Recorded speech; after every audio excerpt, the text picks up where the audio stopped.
European Union foreign ministers have agreed on imposing tougher sanctions against Russian entities and individuals nearly 1 week after the downing of a Malaysian Airlines plane in Ukraine. On Wednesday, the ministers agreed to draft a new list of Russian entities and individuals by July 24 to be added to the 63 names already targeted by sanctions.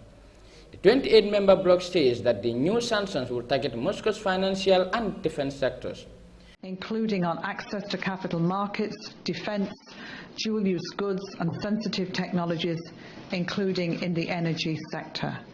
These proposals will be presented on Thursday. Malaysia's airline flight MH17 went down on July 17 in the volatile Donetsk region in eastern Ukraine while en route from the Dutch city of Amsterdam to Kuala Lumpur, killing all 298 passengers and crew members on board. Western powers are accusing pro-Russian protesters of having shut down the civilian airline.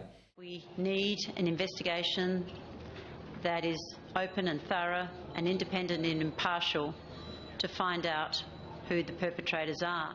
The pro-Russian deny any involvement in the tragedy and in turn accuse Kyiv of being responsible for the plane's crash.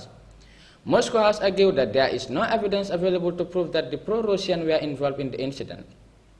Last week, Russian President Vladimir Putin warned that the new sanctions against Moscow by the US will hurt bilateral ties and Washington's own interests.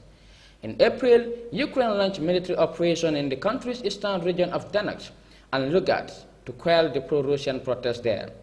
Violence intensified 1 month later after the two flashpoint regions held local referendums in which their residents voted overwhelmingly in favor of independence from Ukraine.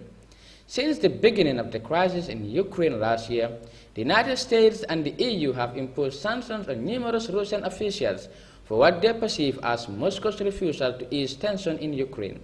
For iAfrica TV, Amadou Barry.